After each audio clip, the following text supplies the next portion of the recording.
Our next guest is a former classroom teacher who flipped a West Michigan seat nobody thought a Democrat could win. She represents Walker and a part of Grand Rapids in the Michigan House, and she is running for the state Senate in a district that was decided by 391 votes last time. 391. Please welcome State Representative Carol Glanville. We love having you. Thank you so much for joining us. Tell us a little bit about yourself. Where did you grow up, my friend? Yeah, well, thank you. And thank you so much for having me on the show. This is such a great opportunity. I'm excited to have this conversation and share the work that we're doing in Michigan with all of your listeners. So I grew up in West Michigan, typical blue collar family. My mom was a nurse. My dad was a factory worker and a union factory worker. I was the youngest of three sisters. And so from there, I learned from my parents how to, take care of others, be part of a community, stand up and stand for something.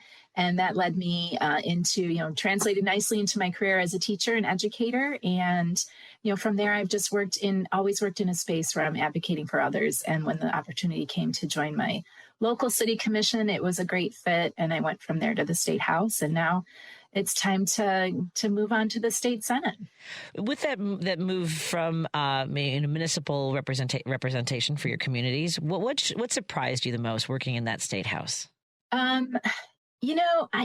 So many things, right? I mean, you don't know what you don't know, and I'm still learning. So I think that's a kind of job where you just learn every day going forward. So, but kind of what you alluded to there at the beginning of the show is just how much, how dependent we are on federal policy, and that when things are, just kind of ticking along, you don't really notice it. But when you get something like the One Big Beautiful Bill, it becomes incredibly clear the impact that the decisions at the federal level have on us at the state level and how important our state legislatures are. And a lot of times we don't hear about that because we're so keyed in to what's going on at the federal level. Yep. We don't really realize what the impacts are at the state level and then in our own homes, based on who's running at the state level. And so when you talk to voters, to constituents, to residents, what are they telling you? What impact are these policies having on their lives? I mean, we're hearing a ton about affordability, of course. I mean, that's really where everybody's headspace is, it's taking up a lot of headspace for folks just thinking about affordability these days. And that can be anything from groceries to gas to housing. But then we think about things like our younger parents are struggling with childcare bills, our younger voters, our younger kids. They're thinking about, how am I going to go to college? What does that look like for me? I mean, I have a son who's halfway through medical school, and they're looking at changing his degree at the federal level to say it's not a professional degree, which then caps the amount of money he can borrow. And he said, I'm at the cap and I'm only halfway through. What happens if I can't get any more money? I have a useless degree now. Wow. So it's these kinds of things. I think, we're setting up the future of our nation on the policy that's being decided today, and it's just crippling for folks. And so there's a lot of work to be done in advocacy, and I'm proud of what we've been doing in Michigan to help protect Michiganders from what the feds are doing and setting Michiganders up for success. Well, they certainly found money to buy shock gloves. So there's that. You can tell folks, the money that we could, help people with and make sure that they feel supported. But now we can shock people with their hands. So there's that. So for folks who, who are in other parts of the country, because I believe that every race is important for us to have people who are in those rooms directing policy, making decisions, voting on it. Michigan's own budget office says H.R. 1 opened a $1 billion hole immediately and runs to about $10 billion through 2032. Tell us a little bit about what a hole that size does inside of a state budget. What doesn't get funded then? Right. Well, and that's a great question. I'm actually on our appropriations committee. I'm the minority vice chair on our K-12 committee. And so, when I look at that budget hole, I see things in education. I'm also on the part of the Health Policy Appropriations Committee, so looking exactly at the Medicaid cuts that are coming our way, and that's where the bulk of the money is. It's in those healthcare cuts. So we as a state, we have to fund everything, right? We're responsible for roads and parks and trails and, education and healthcare and, everything. And so it's not going to just be one thing that gets cut. I mean, we're going to have to look at how we cut lots of things in the state and then what gets our priority. And in my mind, I say this all the time, I really don't think you can spend too much money on education. Education is the foundation for, for our littles, I say, from toddlers to the trades, for our littlest kids to get a really good, strong start, to get through K-12, to figure out what you're going to do next. And then for folks who need to reskill or upskill along the way, though that education, what you learn, the skills that you have to put into a job, that is what allows you to be self-sufficient. And so the more we can equip people for those things, the less we need to spend on this, on the support services.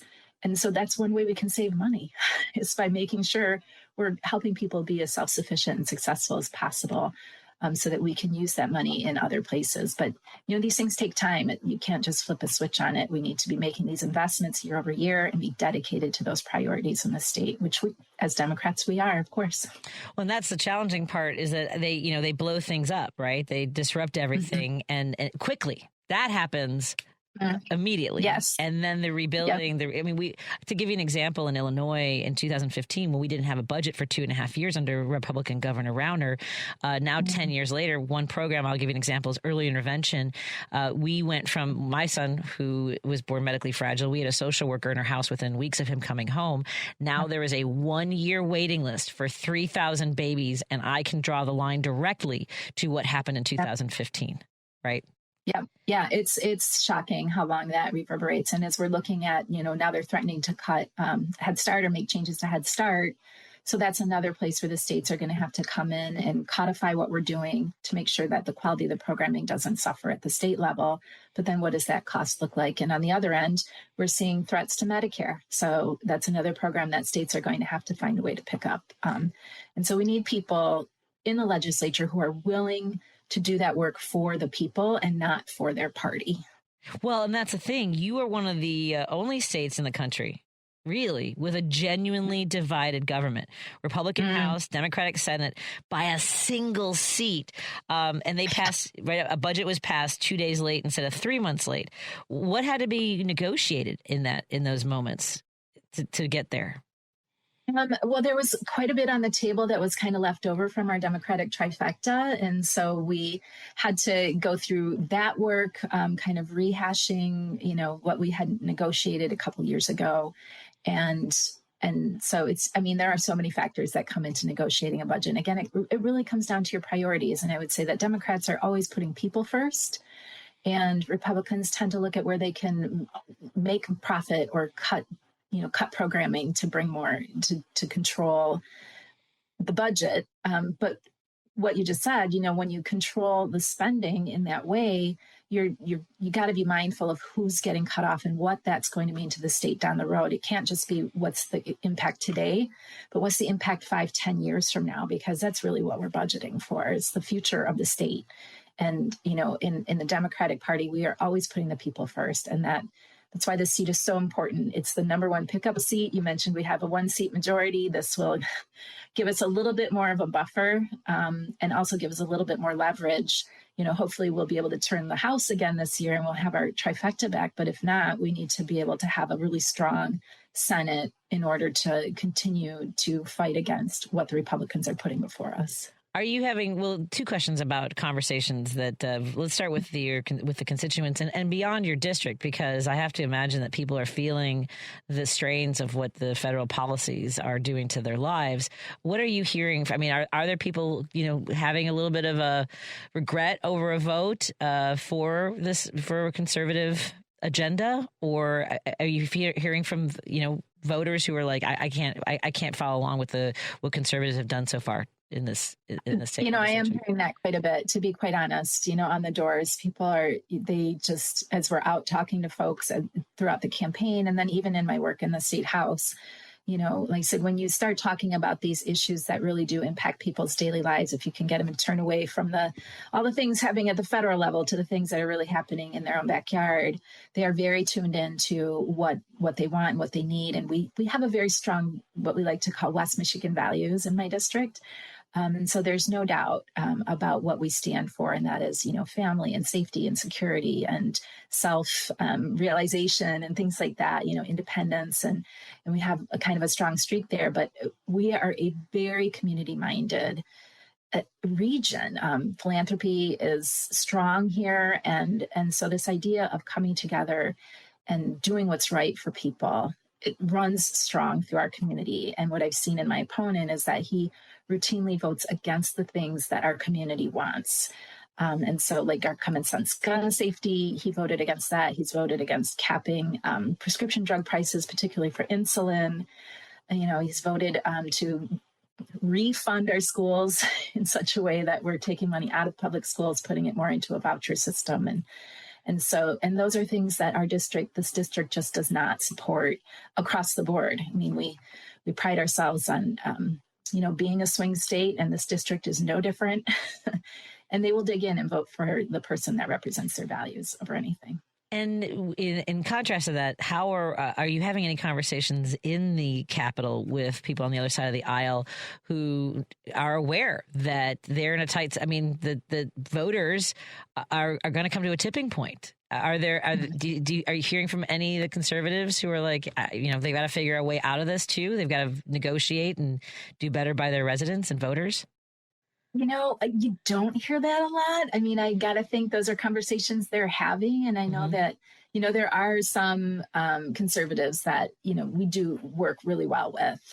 But the interesting thing is that, Republicans time and time again, they will fall in line and vote with their party, regardless of what their own personal values are, what the values of their district are. And you don't see that with Dems. Like, we have really tough conversations and tough votes, and you'll see split votes on the floor, because we are that big tent party where, we have spirited conversations around the kitchen table and we don't always agree, but we always vote for the people. And I think that's what makes it special, or that's really what the difference is. Like, we're getting into this area where it's, you've got one group that is voting their party all the time, and you've got the other side that is really doing the work and representing the people. And I think that's, you're going to win there every time. Well, this has been a great conversation. I do want to give you the opportunity to share with take about 30 seconds to tell folks why you are the candidate who should have this seat in this election coming up in November. Oh my gosh, because, I've done it before. I can do it again. I'm not afraid to dig in and work hard. And I would invite you all to be a part of Team Glanville. If you want to come check out my website, it's voteglanville.com, VOTEGLAN like Nancy, V like Victor, ILLE.com. I have always had a grassroots, campaign starting back in 2022. When I won the unwinnable seat, we had folks from across the nation come in and support the work we were doing. And I've been counting on that since then. I think it's so important for folks to come around in areas like ours where we really need that kind of support to move the needle forward. So anybody who wants to be a part of Team Glanville, we've got volunteer opportunities and all kinds of stuff going on. So come check us out. And the website and social media platforms where folks can find you? Yep. Again, it's voteglanville.com, and we're on Facebook, Instagram, Twitter, all the usual outlets. So, well, thank you so much for the work that you do and for joining us tonight and telling folks about your campaign. We wish you the very best. Have a great rest of your evening and have a great weekend. I hope that you also take care of yourself, pace yourself, and stay hydrated is what I tell everybody. Yes. Well, thank you. And same to you. Thank you very much.